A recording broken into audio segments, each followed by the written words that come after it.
une oreille musicale, j'aime beaucoup les beaux sons, mais quand on entend le Coran, c'est magnifique. Enfin, je ne sais pas comment un homme a pu faire des beaux textes pareils. En plus, tous ces textes ont des significations profondes. Il n'y a pas une erreur. Il y a des gens, des médecins, des scientifiques qui ont fait des erreurs, des recherches sur ces livres saints.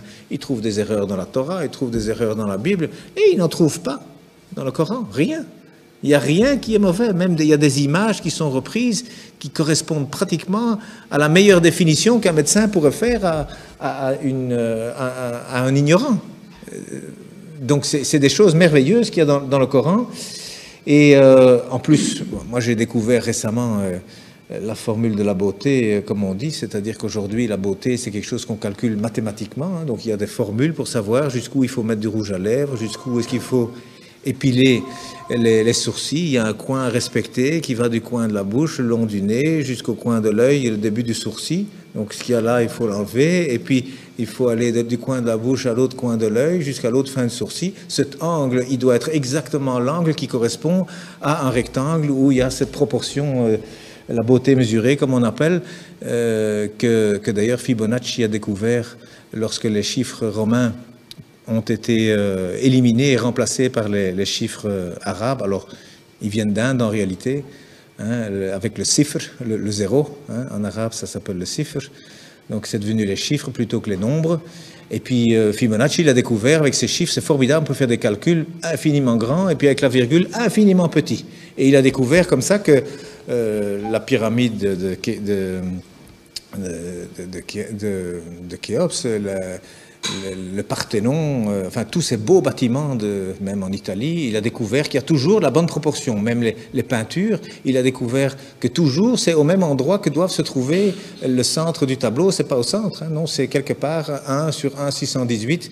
Donc il y a des proportions. Eh bien aujourd'hui on retrouve, la Mecque se retrouve sur la terre aujourd'hui. Hein, lorsque vous avez 1 et 1,618, eh bien cette ligne, elle passe à travers la Mecque, à travers la Kaaba, au mètre près. Et la distance entre la Kaaba et le pôle Nord fait 1, et entre la Kaaba et le pôle Sud fait 1,618. Ça veut dire qu'Abraham, il a abandonné sa femme, enfin sa servante Hajar, avec son fils Ismaël. Elle a dit, pourquoi ici? Dieu m'a dit ici. Donc il semble qu'aujourd'hui, c'est par rapport en tout cas, et c'est même lié au village de Greenwich, qui a servi à dessiner la carte de cette terre, hein, parce que le milieu, c'est Greenwich. Eh bien, c'est considéré là comme le centre de beauté que tous les peintres utilisent aussi. D'ailleurs, depuis Leonardo da Vinci, il a dessiné des tas de choses. Vous savez, le corps, 1,618. Le nombril, il est à 1 mètre du sol. La taille idéale, c'est 1,618 m. Donc, il y a plein de choses. Les dents même, la dent du milieu, elle fait 1,618. À côté, elle fait 1. La bouche, elle fait 1,618. Le nez, il doit faire 1. Il y a des chirurgiens esthétiques aujourd'hui qui utilisent ces mathématiques pour corriger les visages. Eh bien, il y a un verset qui contient la Mecque dans le Coran. Hein, eh bien, le verset, il fait 47 lettres, divisé par 1,618, ça fait 29. Pile poil le début du mot Mecca. Enfin, c'est un bas de Becca, mais c'est pile poil à cet endroit-là. Donc, je veux dire, quand on découvre des choses comme ça, et il y en a encore, hein, dans le Coran, il y a des vérités comme ça mathématiques, on dit, c'est quoi ça? C'est pas un homme, il n'avait pas d'ordinateur, hein, le prophète, il n'en avait pas, c'est sûr, c'est certain, ça c'est vraiment une vérité, on n'a jamais rien retrouvé d'informatique à l'époque, c'est sûr. Et ça a déjà été testé, à mon avis, 1 million de fois. Ça fait partie de la science exacte.